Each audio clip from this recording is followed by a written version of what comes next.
we're live. Welcome to the All Balls No Filter podcast, live from the cabin kitchen.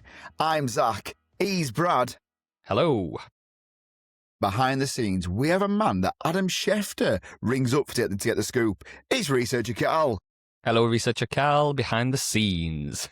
I noticed, since the merger of ESPN and NFL Media, have you seen, the posts now, per about 4 different people, all the, insiders? Stupid. It's so stupid. Well, on the Pat McAfee show, they were both on there for, the first time.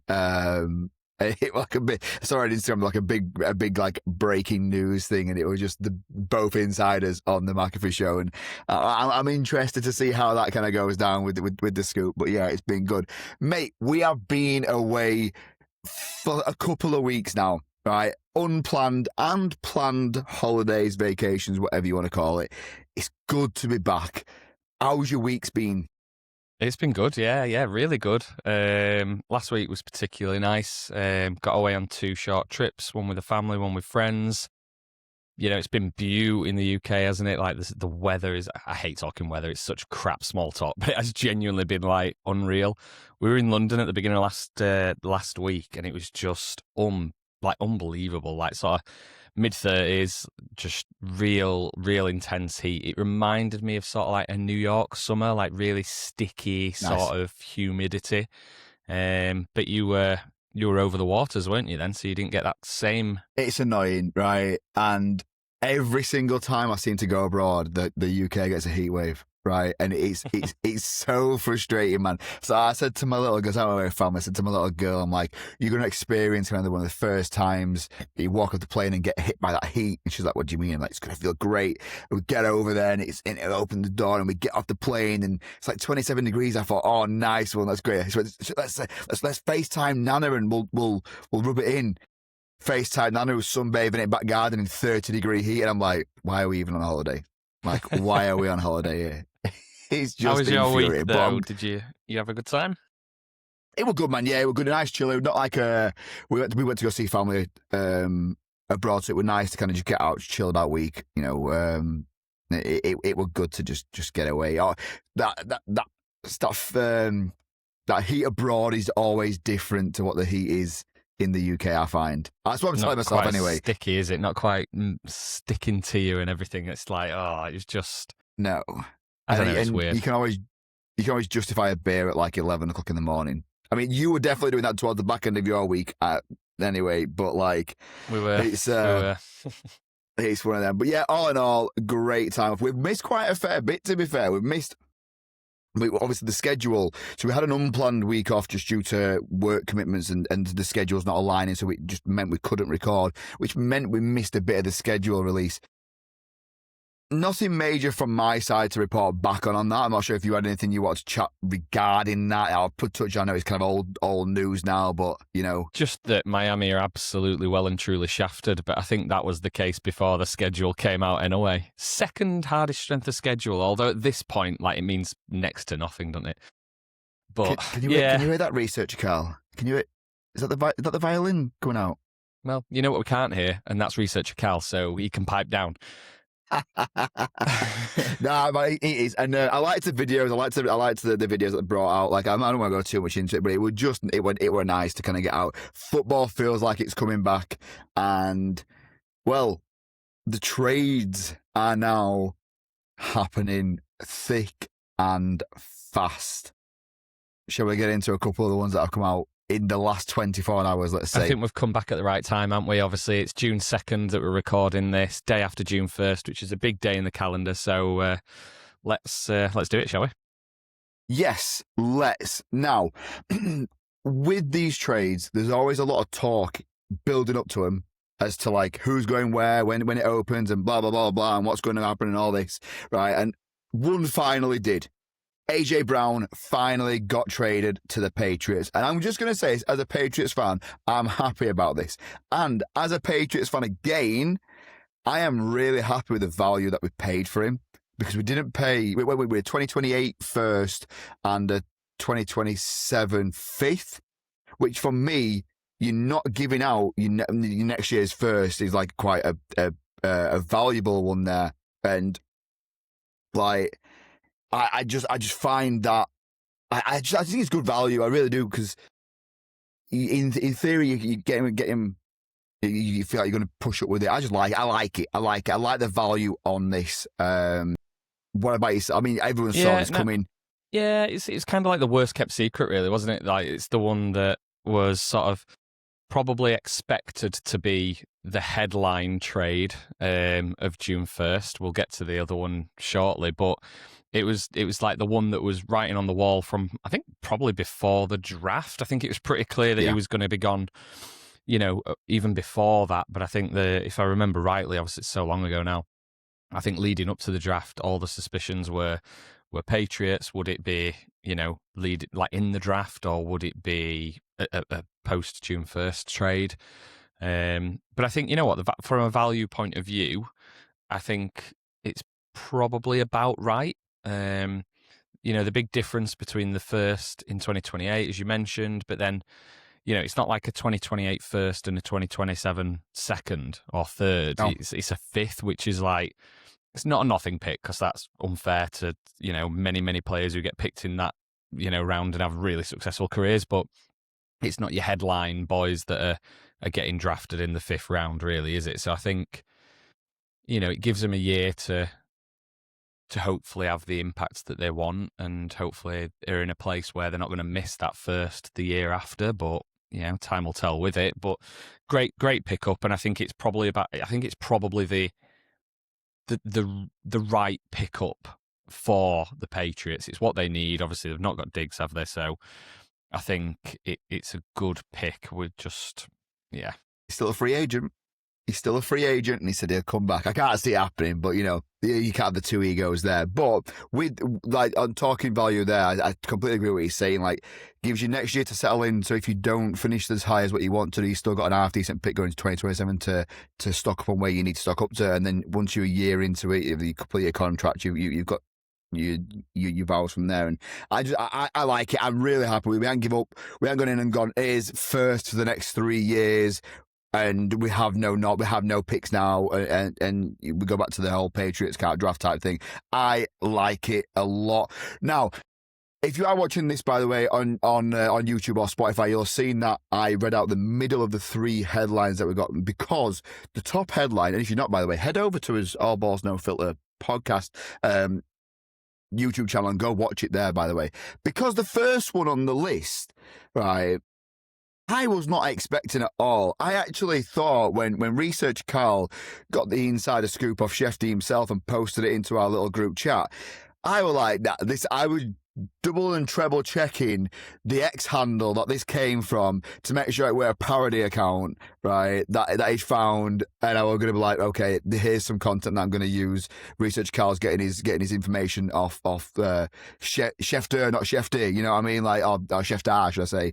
And he's getting him off the wrong guy. It's gone. Cleveland's man, vamos. It's gone. Myles Garrett's gone to the Rams.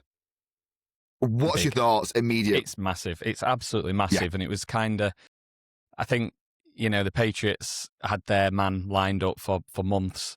And it just makes you wonder how long this sort of trade has been in the works, because this is not a small trade. I think it's a great trade for everybody involved. The Rams, the Browns, Garrett, Verse. I think it's a really solid trade, is my first gut straight away. But it is seismic. It's big, really big. Yeah, this is LA Rams have now thought to themselves, right, we've drafted our next QB, so we don't have to worry about the picks for that. We have Puka, so we have skill positions kind of somewhat filled. We're happy with where we're going here. We've got obviously they had Aaron Donalds a few years back who got them and did so well for them at a defensive level.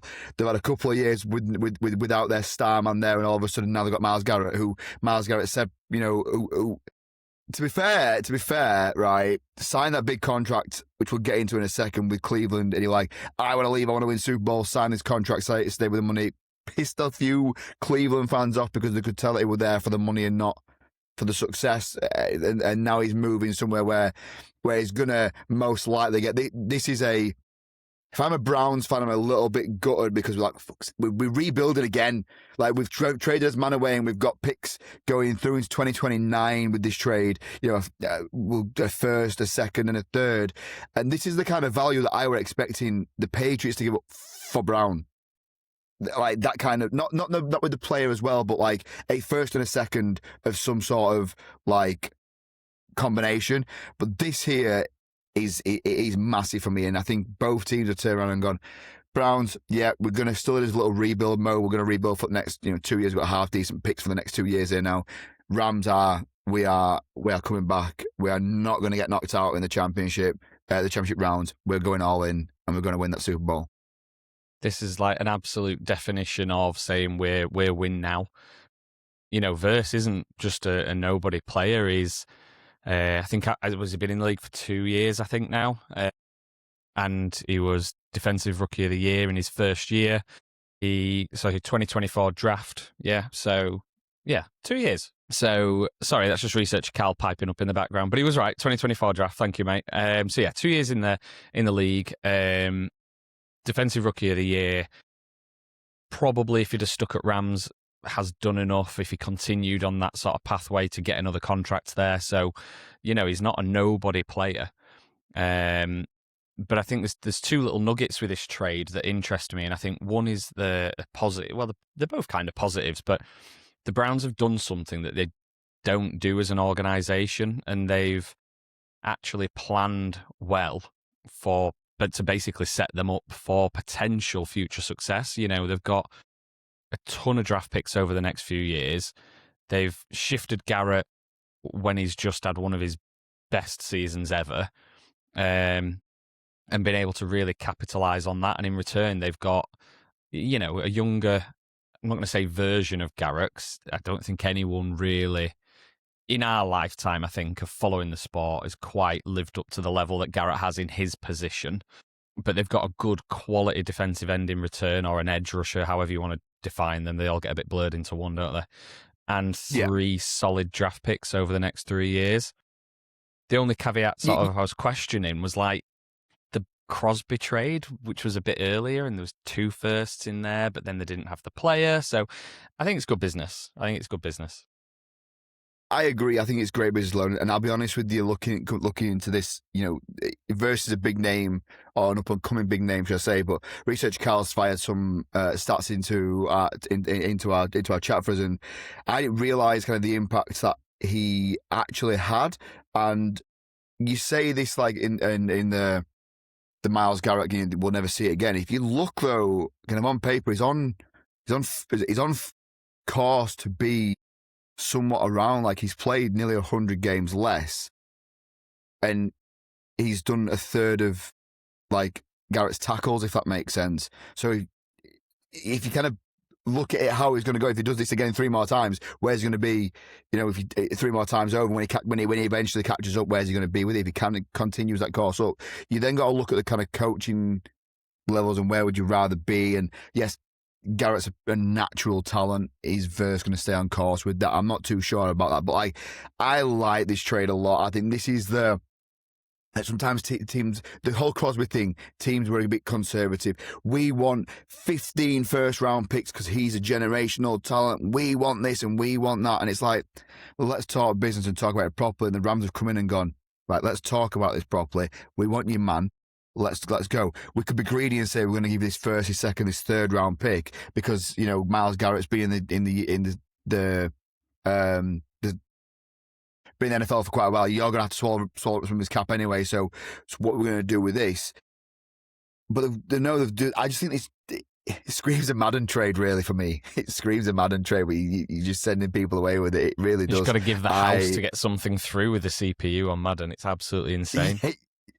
But it looks that way with this, but this win now mentality, I agree with what you're saying, but the Rams are in such a fortunate position for me where they're in this win now mentality where the only piece of their puzzle that's going to retire within the next 2 years, they've already found a replacement for because they drafted him in the first round this year.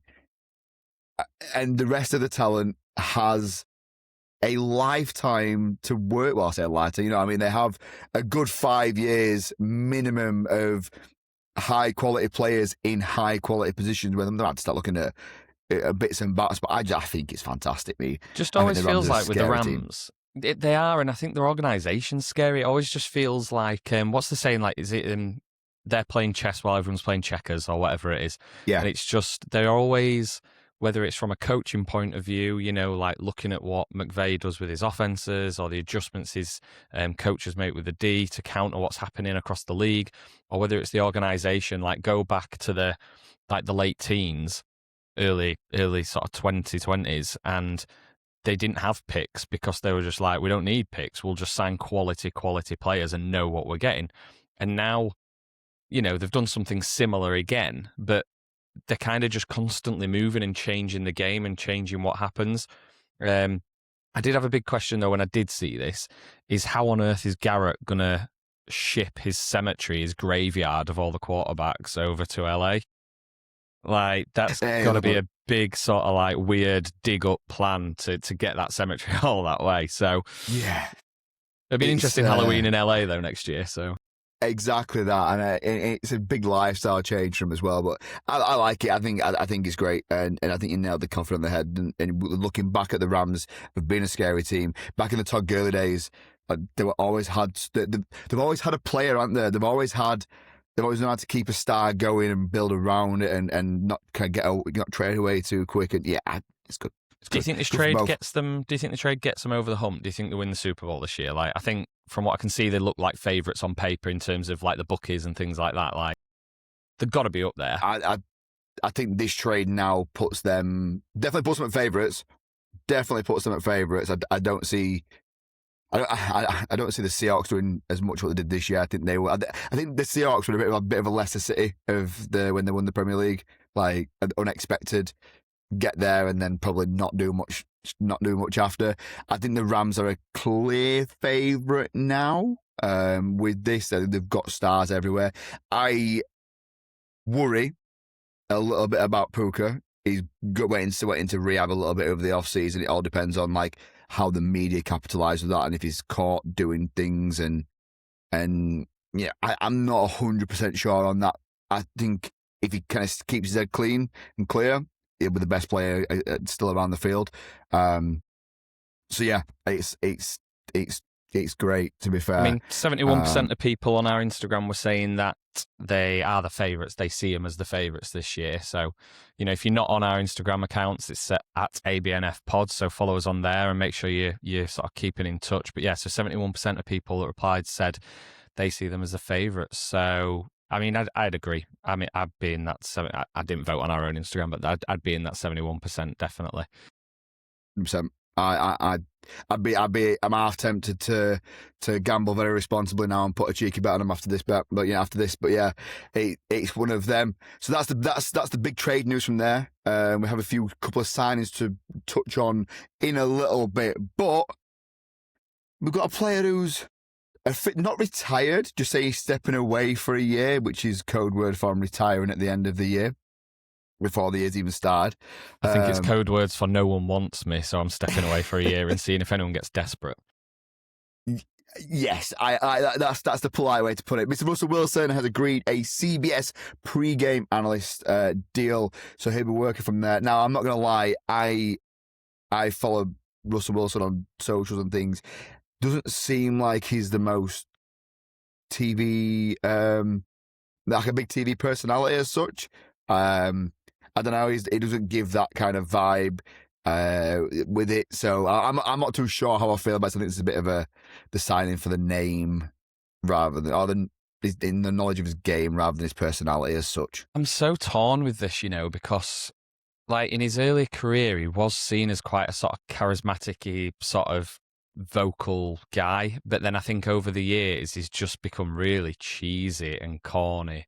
But some people love that. I mean, look at Winston. Like, he's maybe not corny and cheesy, but he's preaching left, right, and centre and getting he got some real big buzz about him, didn't he, for a couple of years, and does well with it. But I'm torn with it. It could either work really, really well, or it'll just be tragic. I don't think there's any in between with this Russell Wilson story, to be honest.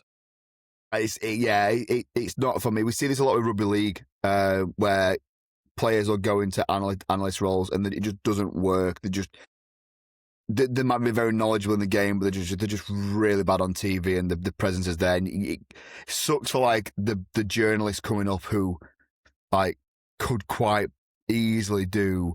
I know I talk a lot about Pat McAfee and everything. I know he's an ex-player, but he's a prime example of, and Jason Kelsey, prime examples of great players coming away and being great TV personalities, and then you have people that just fall flat.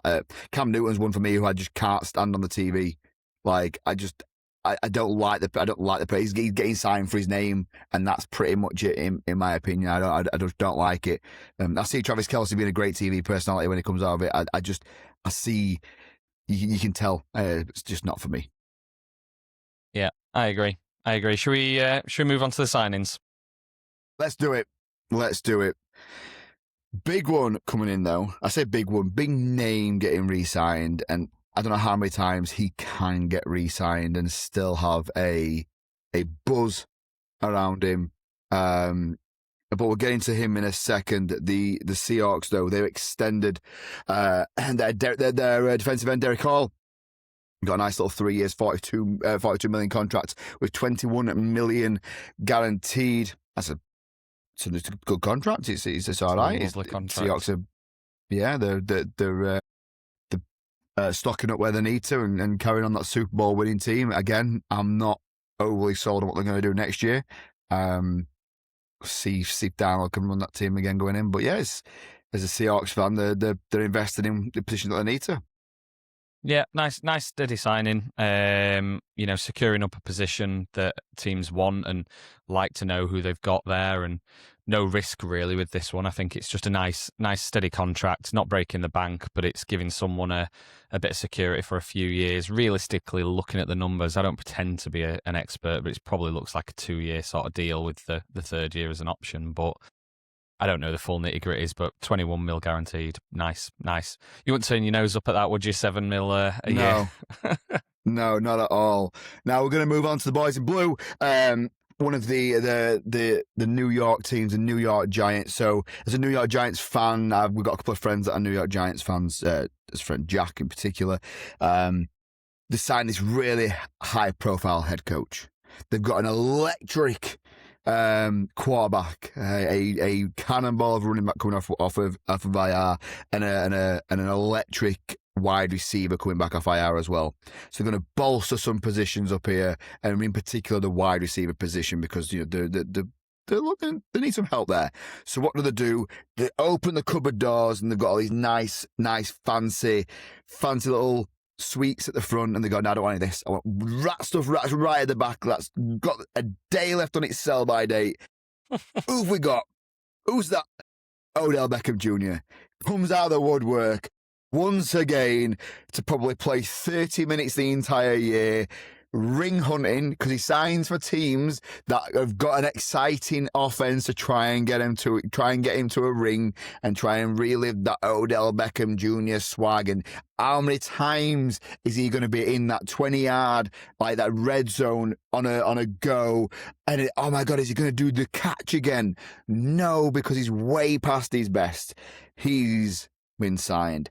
Who else are they going to sign? Oh yeah, Juju Smith-Schuster.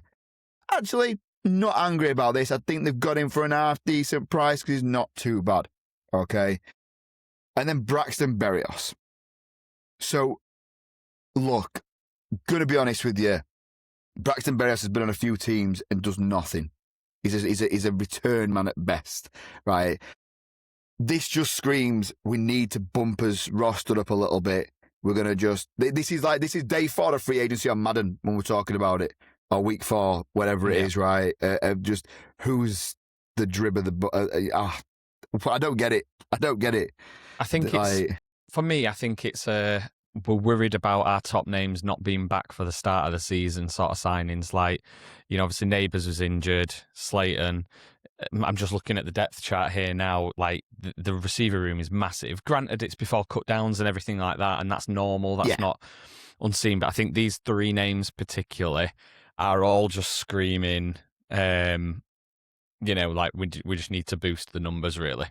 To be honest, I'd missed the Juju signing. I'd completely missed that. I didn't even know it was a thing until we were sort of just prepping a little bit for the show. But obviously the Odell one is massive. In terms of the name and what it means to Giants and history and things like that. But, there's the sense of familiarity with Harbaugh, isn't there? He played at the Ravens and he had an okay period there. I think it was just okay. Not quite the same sort of impact he had when he went to the Rams and then obviously was injured. But, I'm not blown away by these. Like you said, Berrios is not a bad return man in his time, but that's about it. Juju, I'm not thrilled with. You see these signings, right? And if they did these signings over the space of a month, you could just be like, yep, we're just going to drip these in, and it's fine. But all three of them in the same day, on the same short time frame, it just screams like, help, oh my God, we need somebody in, quick time, and we'll sign in Odell for his name, and Braxton to do a bit of returning. But I don't know. Look, I'm not wowed by it, but that's that. I don't want to be eating my words, but I can't say I'm going to be. I'm not overly, It's one of them, but they're the main signings of the week so far over the past couple of weeks as well. If I missed anything, come and let us know over in our socials at ABNF Pod across all your socials. All Balls No Filter podcast on YouTube as well. Come and hit the subscribe button, the like button. Give us a little review wherever you are. It means the world to us. We are hopefully back on a weekly now. The only thing that's stopping us is work. We're going to move on to our reoccurring a little reoccurring segment about rugby league, and it's I can't speak. Get him off, ref. Get him off. We're talking all things rugby league, and this week there was one main game, and it was the Challenge Cup final. We're going to touch on the Challenge Cup final very, very shortly, but the major news of this weekend is the passing of rugby league legend and commentator John Keir. Passed away at the age of 71 years old. Day after commentating on the Challenge Cup final. Look, whatever your views are, whoever you supported across all rugby league, it's never nice when a rugby league legend passes, or a sporting legend within your sport passes away. And as a Cass Tigers fan, John Keir was close to Cass for a lot of years and through a lot of things and helped Cass in a lot of ways. It's not nice seeing. I send all the thoughts and prayers towards. As a player, he was just Cass through and through, wasn't he? I think, is that right? Yeah. Obviously, Cass Boy he was born on Weldon Road. Actually, I'd read the other day, which if you don't know and you don't follow rugby, that is where the ground is, the Castleford Tigers ground. It's real sad news, and obviously really unexpected. He was commentating the day before, wasn't he, for the Challenge Cup final, and I've seen quite a lot of little sort of. I don't think testimonial's the right word, but images and things with his final quote and stuff that he said in the game and things like that on there. Really, really sad news.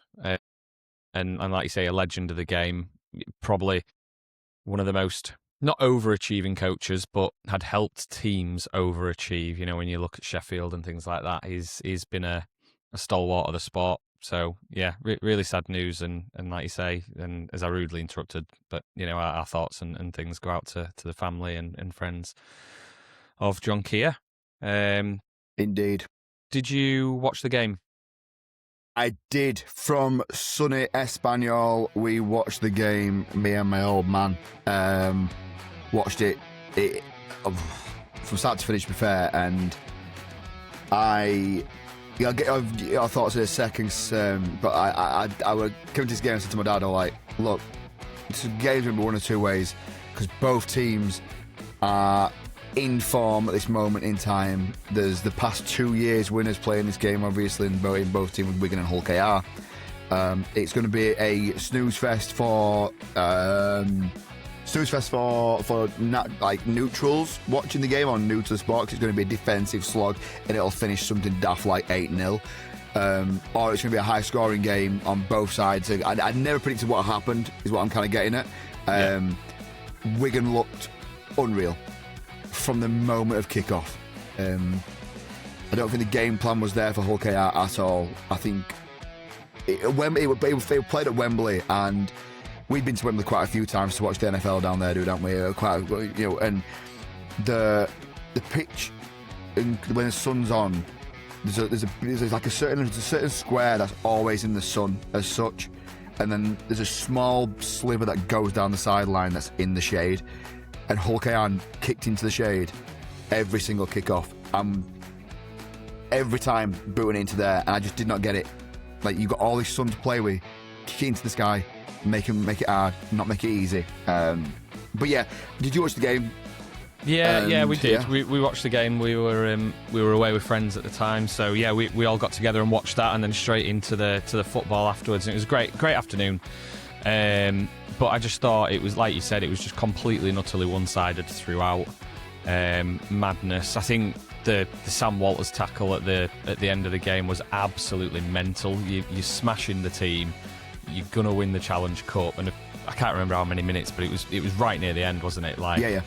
poor lift tackle, and he's now got a 7-game ban. It's been announced today as well, which Deserved.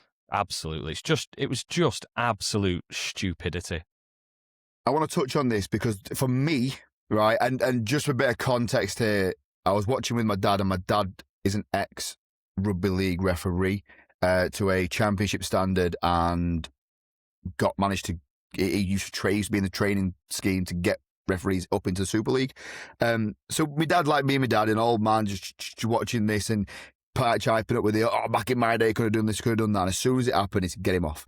And it weren't just him. And Sember as well was involved in that tackle just as much for me. And how only one of them got the red card, only one of them's getting the ban, I don't agree with. I think they were both equally involved with the tackle, and both equally should both be equally punished for it as well. How he did it, I'll never know. It was absolutely disgusting. That was a I can't speak moment through and through. Like, we want to bring back the biff, right? It was the irony that this segment is called I Can't Speak, and that whole phrase, if you've not seen it and you don't have a clue what we're talking about when we're doing this, it's just a famous rugby league clip, and that's actually against Wigan. Which is brilliant. So, I just remember seeing it. I was just like, I can't, it's absolutely diabolical. Get that bugger off. It was like, yeah. It's just madness. It weren't great, but I think the officiating was quite soft throughout. I think there were a couple of instances where there were a couple of eye tackles prior to it where there should have been cards shown, and there were one quite early doors, and I believe it was on Wigan and Hull KR. I can't remember exact players, for instance, but it should have brought a card out early doors to make a statement for himself, because rugby league referees have got a habit, especially when there's a big screen there. Oh, we'll just go to big screen. We'll go to big screen. You've got to back yourself sometimes, and you've got to kind of put yourself down towards it. And look, the score was a big one. Wigan ran over this 40-10 against Hull KR, and they were leading 0 for quite a big chunk of the time. They looked unbelievable, and I'm not taking anything away from them. They deserved it, and they quite run. There's some breaking news coming in. I think we've got a little bit. We have here Steelers and edge rusher Nick Herbig has agreed a 4-year, $100 million deal. 42 mil of that is guaranteed. So we're kind of coming off topic there from the rugby league a second. Researcher Carl is earning his Haribo today. Steelers and the edge rushers sealed now, yeah? I mean, we know he's not going to miss that one. Well, yeah, you're right. I didn't even click on with that, to be fair to you. I didn't even click on with that one. No, I mean, yeah, another similar story to the Seahawks. Good, solid deal, solid signing. Big deal, though. Big deal. Yeah, nice one for the Steelers. Well done. And good to lock up your guy for the next 4 years. 100 mil. Good Happy bag. Days. Anything else that you would like to touch on with the rugby league, mate, while we get back into the rugby league? Any other views from there, or just, you know? No, I think the only thing I was sort of taking away from it on top of what we've discussed is it kind of just links back to what we've spoke about over the weeks of Wigan just looking like the real deal, and sort of seeing, is this a foreshadowing of how the league's going to go? You know, we've sort of spoke over the last few weeks when we've been recording that Hull KR are sort of finding that form again. and then they just go and get walloped. So I think Wigan are the team to beat this year, for sure. With this though, right, and again, we'll just take a quick briefly talk on this actually, because I don't agree with it in any way, shape or form, but I don't know how you'd police this within a sporting background. It was the week before the Challenge Cup final. Wigan got heavily beaten, 60-odd something, I believe it was. Right, I can't tell the exact score, because they openly fielded their youth team in a Super League game. That's like tanking. Right, for anyone that doesn't watch rugby league and are into the American sports, like tanking to get the top pick is heavily frowned upon, to be fair to you. But imagine if you're a Wigan Warriors fan and you're, oh my God, I finally got a Sunday off work. I'm going to go to the game. And being so long, I'm going to pay 30 quid to get in, 25 quid to get in, but hard-earned money to go there and pay 6 quid a pint. Let's go. And we're going, it's like, oh my God, they're playing their academy team in a Super League game, right? If you're a friendly, I can understand. What's your view on that? And do you think the Super League going forward should look at potentially a bye week for the teams that get into the final? Like you look at the NFL, and the NFL scheduling changes throughout. Like you'll get your schedule at the start of the year, but then you might get okay, so coming up to December, the games are changing around a little bit because, I don't know, we're now moving a game to prime time, for instance. Do we look at, like, I don't know, start of May being like, okay, or whenever the semi-finals are, we'll make the semi-finals a couple of weeks earlier so then we can move games around logistically to be like, okay, we're going to give the two teams a bye week to avoid, because I think it's disgusting. Yeah, it's poor, and like teams have been punished in the past, but only when it's like super drastic. 'Cause they are quite clever with the way they do it and the subs and the sort of 21-man squad that they announce, and then that drops down to like the 18, doesn't it, and stuff. But I think there's merit for it. I'm sure they can put in like a rain week or something, or just almost a date, and they keep it clear, like a random Sunday afternoon slot that they don't schedule.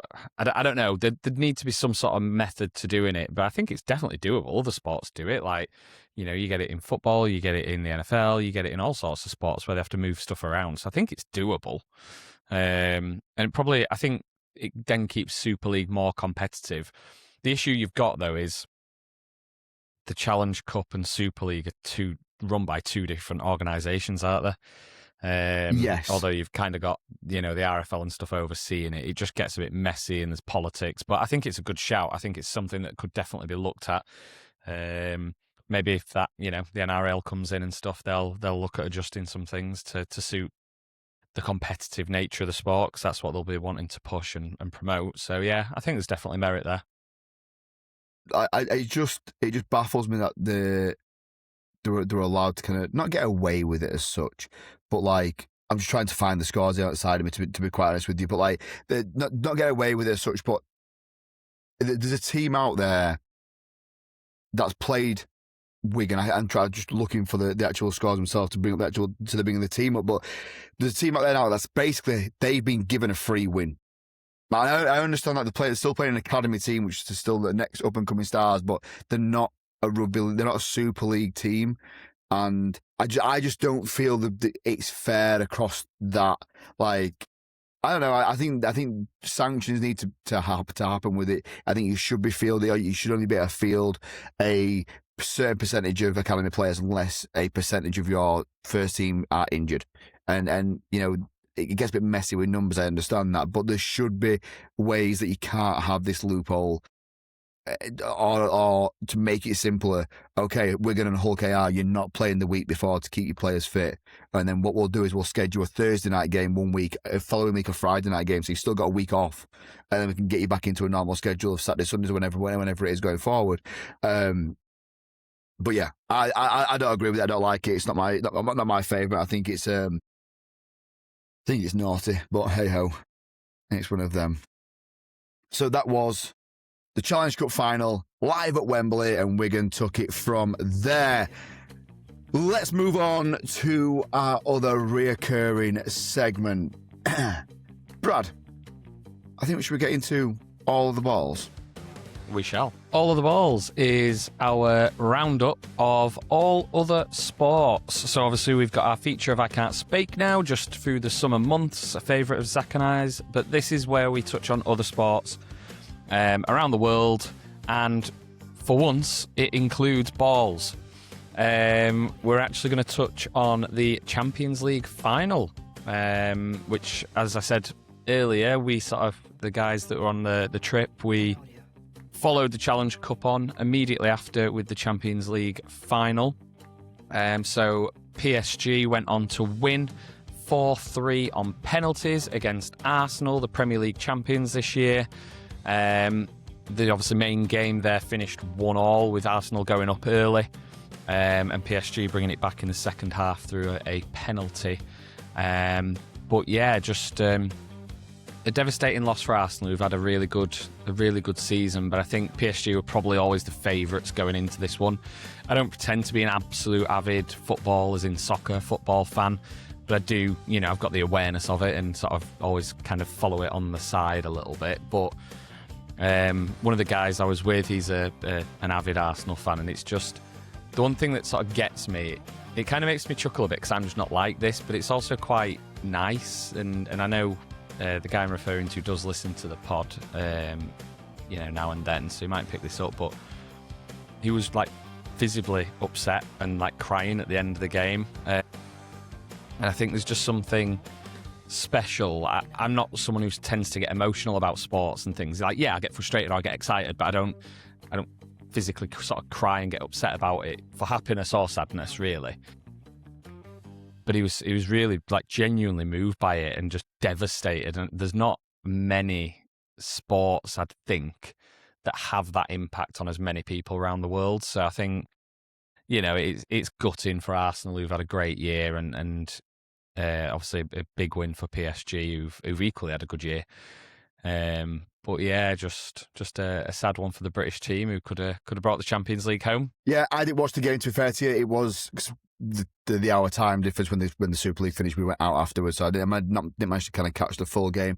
So I kind of not unaware until the next morning as kind of what happened to it. But now, on the back of getting emotional with sports, there's only one sport that gets me like that, and that is rugby league from a small town. I think it's from a small aspect, but like I've got a lot of friends that like football, and I get it. I'm not a massive. I'm very similar to you, mate. I'll watch the sport. I'll watch any type of sport.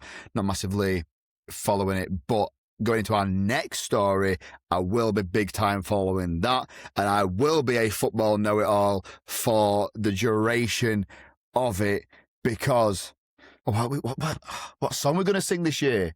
Because he's not here. Southgate's not here anymore, is he? I need to learn the New England song, because it's coming home, baby. The World Cup is starting the 11th of June over in USA, Mexico, and Canada. And the first game being held in is Mexico hosting South Africa. So this is a time for everyone to kind of, back as boys, and regardless to kind of who you are, what sports you like and don't like, you can always appreciate football's coming home, going to pub on a Wednesday afternoon to watch the 2:00 kickoff. Or there won't be now because of the time differences, but every time buying a pint, having a pint in one hand and another pint in another hand, and this pint in your left hand is for when they score, so you could throw it up into the air, because there's no better feeling. Absolutely unreal. I cannot wait for this. I really, really can't. And yeah, England's group's announced and out. What do you think to the group, Brad? Have you looked at it? Yeah, I think there's only one team. There's one team that stands out, really, isn't it? It's Croatia. So England are in Group L with Croatia, Ghana, and Panama. Yeah, it's a weird one with the World Cups and the Euros, isn't it? 'Cause it's the one where all the armchair fans like us come out of the woodwork, and everyone's got their England kits from about 15 years ago because they never want to buy a new one. But I think from the group point of view, I think Croatia's the team. That's going to be the competitive game there, really. It'll be interesting to see what we do with that. We've beat Croatia in the past. They've beat us in the past. They're that team out there for us, I think, through a few competitions. If memory's serving me right, I'm sure Callum will be nodding or shaking his head in the background. But Ghana and Panama, I can't really see giving them too much trouble. But yeah, it'll be an interesting tournament under sort of new leadership. So we beat Panama 6-0 in the group stage in 2018. And then, 2018, we lost to Croatia 2-1. So thank you for those stats, researcher Cal. So yeah, interesting group. Researcher Cal, I'm going to ask you this. Is this the first World Cup where they've made it a lot bigger and there's more teams and groups, isn't there? So I'm not 100% clued up on the qualifying situation now. So there's 48 teams this year. Cal's just confirmed. I was confident with that it got bigger. So 48 teams, so gone up by 16 teams. I'm not fully clued up on how the qualifying works to the next round. I think we'll qualify if we finish second. Is that right?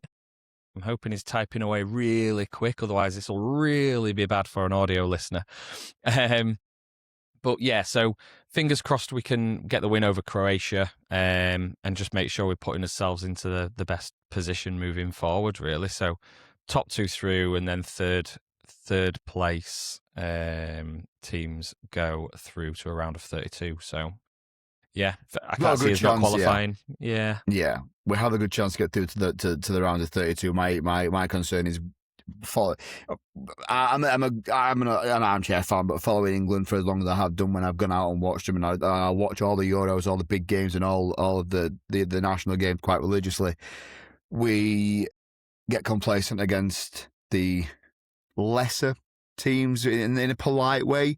I just don't want us to do that, and I'd love for us to go out there and go, and yes, going forward, guys, we'll have a own little World Cup section that we will try and get as much kind of information there as possible. It is going to be more England focused. I'm just going to put it out there. Have you seen? So I just mentioned kits before. Have you seen the NFL? We're an NFL pod at heart, are we? Have you seen the NFL and England collaboration? Love it. The Fanatics one, the football shirts. No, it's Nike. It's full on Nike. Oh, I've seen the Fanatics. The Fanatics one. So it's red 26. It's got the England badge, and I'm sure it's like a proper Nike quality jersey. Can't say I've seen that. All I've seen is the NFL Fanatics collab where they made every NFL shirt into a football shirt, into a soccer shirt. Oh, okay. And they were gorgeous. Yeah. This one is, so it's all red. The numbers are red as well. So it's like a real subtle, red on red two-tone sort of thing. You've got your England badge on one shoulder. It's so clean. It's just absolutely up there in terms of sort of beautifulness.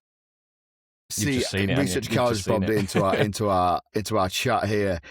I don't like the red on red numbers. Oh my word, I love it. It's stunning. It's not as it. See, I'm colourblind, right? And so you're like, why are England playing in green? Yeah, so I am struggle. I would struggle to see them numbers. They don't pop out as much from me as what I'd like. I wouldn't mind them with a white, but not a white number, but a white outline of the number to go with the red and white. But then you kind of going down the whole San Francisco look and all the other teams playing red. I like it though. I'll tell you what. We'll get it on Instagram. So if you're not following us at ABNF Pod, we'll get a vote on. Do you love it or do you hate it? So we'll get that vote out there for you. If you've not seen it, we'll get the picture on there for you as well. Follow us on Instagram and all of the socials at ABNF Pod, and let's see who you agree with, me or Zach, and we'll follow that up next week before the World Cup actually gets started. Hell yeah, let's do it. Right, let's move on to Cal's Conundrum. Now you've had 2 weeks to solve the last conundrum, guys. So I really appreciate the message that we've been getting regarding this. If you want to get involved with this, by the way, if you don't know what this is, every week our research Cal in the background will find a little fact and a little question that he will ask you guys to answer. We'll put it on our socials. We'll read it out on the pod as well. Reply to the stories as you have been doing, or if you want to comment on the post I'll comment on the video in YouTube or Spotify, whatever it is, with your answer. Let us know in there. See how your knowledge goes, and then we'll ask you the next one from there. So let's recap on our last our last conundrum, and it was before Patrick Mahomes in 2022-23, who was the last quarterback to win the NFL MVP and Super Bowl in the same year. And actually, I remember this one because me and you stayed in the call after and spoke to Carl, and we both threw about 4 names out. We were like, is it this guy? Is it this guy? Is it this guy? And Carl's like, no. And then when he said the answer, it was like, oh, shit, yeah, of course it was. And the answer was Kurt Warner's for the St. Louis Rams in 1999. Really good film on Netflix about Kurt Warner, the American underdog. It's a very good biopic kind of film. Fantastic. Would recommend that. So your answer was Kurt Warner from the St. Louis Rams in 1999. Right, let's move on to next week's conundrum. So, who holds the record for the most interceptions thrown in a single NFL season? So that is who holds the record for the most interceptions thrown in a single NFL season. Oh, I've got someone in mind, but I'm just not confident. Same. And this particular... Research, Carl, is this... How recent is this? Are we talking... I was talking in the last 10 seasons, last 10 years. No. Right, it's not who I thought. That's mine straight out of the window. Okay, right. All right, guys, let us know in the comments below. Let us know. Reply to the stories. If you see it on socials at ABNF Pod, please reply there. Let us know. It's nice and it's great to get your guys' feedback from there. We're going to be talking fantasy football very, very soon as well. So if we get enough interest on that, we will be hosting our own little league from there. Yes, Brad, looking at your little comments there, the exact same person is who I thought it was as well, but I'm not going to go there. I'm going to see how many people say the exact same. Right, that is us done. Nice episode this week. It's good to be back, and I can't wait for next week already. Brad, anything from yourself before we leave? No, it's been a pleasure, mate, as always. Cheers, Researcher Carl. Thank you, Zach, and thank you to the listeners. Follow us, subscribe, leave a comment, interact, engage. It all helps us out, and this is what we do it for. We want to engage and interact. So good to be back, and cheers to everyone. Yeah. Right. Good night. God bless, and peace.